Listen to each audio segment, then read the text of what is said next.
Great. Thank you so much, everyone, for sharing. Lots of great information about things to think about when you're looking at different majors and programs.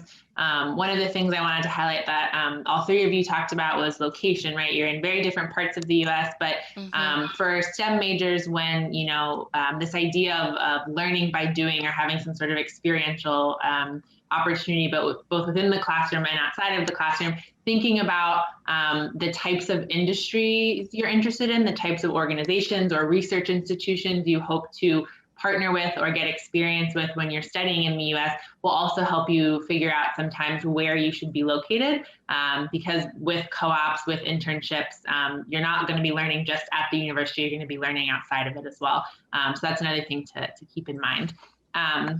So that being said, that's all of the content we have for today. So now we want to pass it over to you guys for questions. I see we've already started getting some, and some have already started to be answered.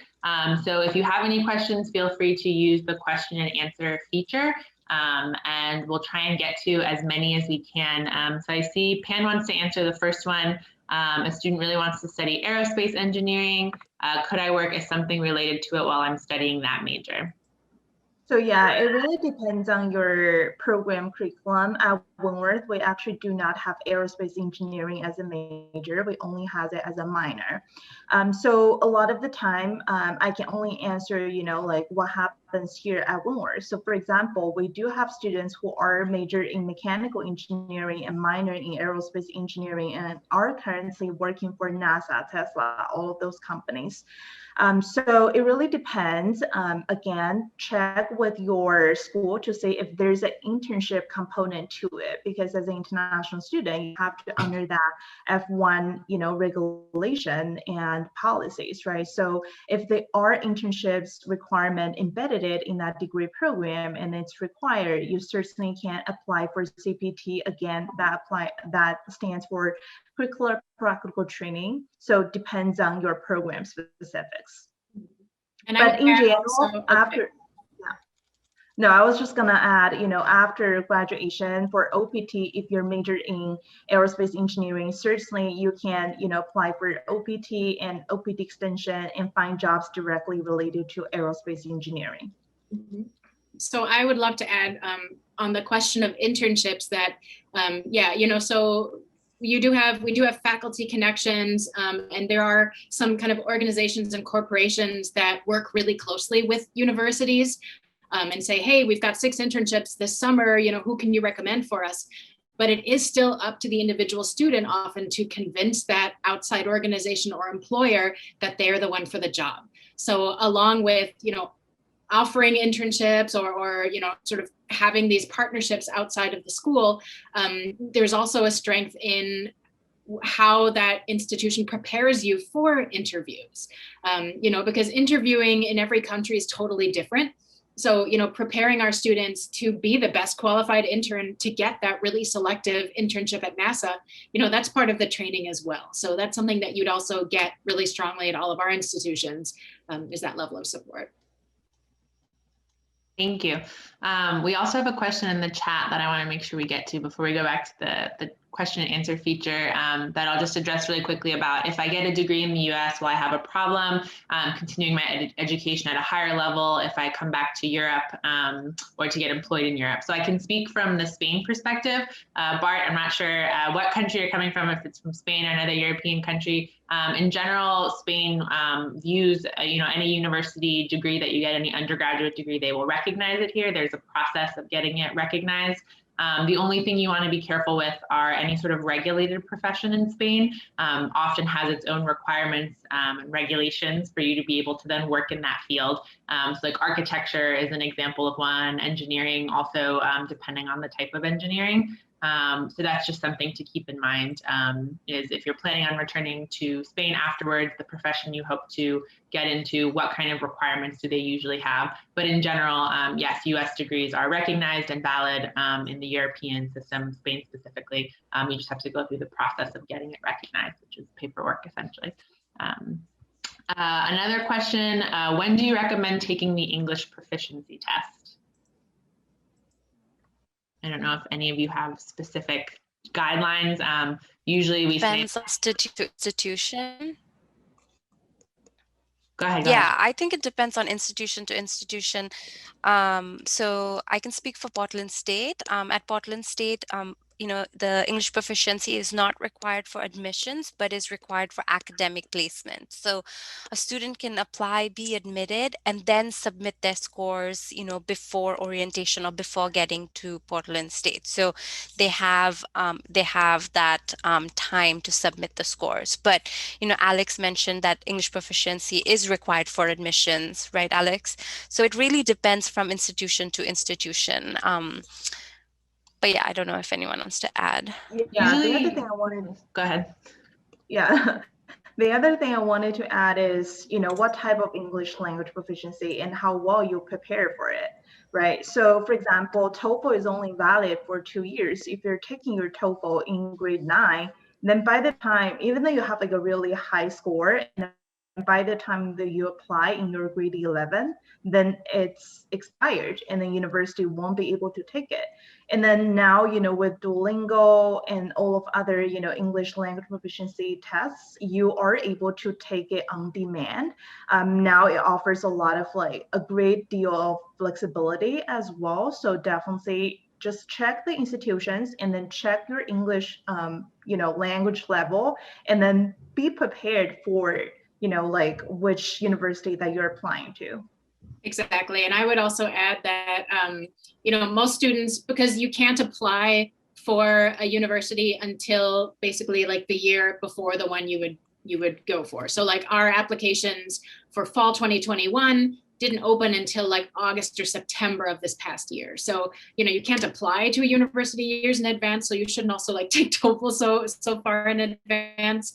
Most of our students will, submit their Common App, and then they'll take TOEFL some point thereafter, or maybe they took it just the summer before. So besides what Pan said about whether a score has expired or not, we don't have, specific rules about, well, you have to take it between this and this. But also each school will have its own set of acceptable scores. Most of us accept TOEFL and IELTS and SAT. And some are acceptable. For example, if you've been studying at an English language curriculum for at least 2 years, we count that as English proficiency. You can take Duolingo. I think all of us accept Duolingo, right, ladies? Yes. Yeah, a lot of schools do not. So, again, check with the admission counselor and say, hey, I've taken this and this. Does this count as proficiency?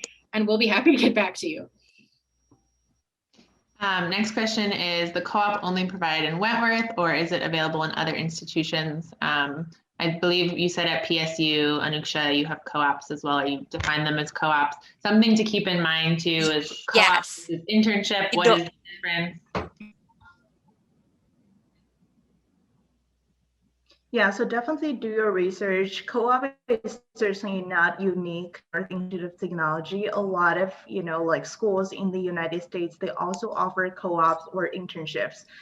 So again, check with the individual schools and then see where those students are actually at doing their internships. And another point Alex mentioned earlier is about that career preparation, right? Whether, even though some schools, they might have really good internship programs, they have really good career and services to prepare you for the internships. Again, international students, a lot of the time, for example, cover letter writing, resume writing probably are foreign to you, but a lot of different good institutions, they do offer that career services office to help you navigate through this process.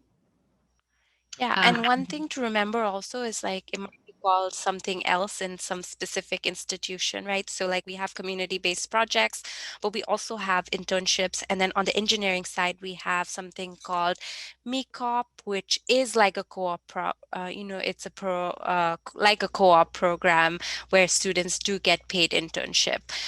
So it really depends from institution to institution. And then that kind of leads into the next question too. Can you start working your first year? Do you need to wait until you're more experienced? Do your institutions have rules about when they can start their first internship or co-op? So I would say it also depends on the institution, right? So most of the time, we definitely encourage our students to get a solid foundation before marching into the career career, world. So I can only speak to Wentworth.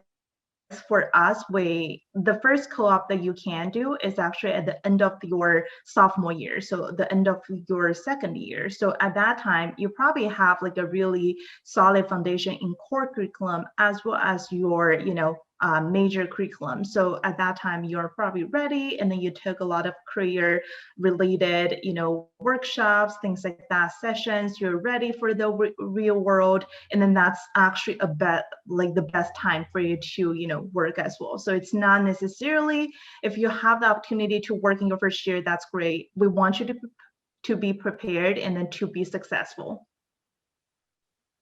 But also, internships and co-ops are not the only way to work on campus in the US. So besides CPT and OPT, F1 students are also eligible to work up to 20 hours per week in the service of students. So that basically means on campus with that institution as your employer. So like, for example, when I was at Beloit, I did internships over like the summer and over winter breaks and everything at outside institutions.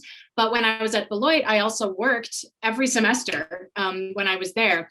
And, a lot of times those on-campus jobs can be quite relevant to your major. So we have a lot of computer science students who are working as IT help at our school. So they're helping, people with web issues and integration and, anytime someone can't log into their student portal, like these are all jobs that students can have as well. We have a museum at Beloit. I was interested in object preservation as my major. And so I worked there as my student hourly job. So no, it wasn't technically an internship and it wasn't for an outside organization, but it was critical job skills and it was, applying my learning every single day. So, your school might have a really nice, rich assortment of on-campus jobs that you can have.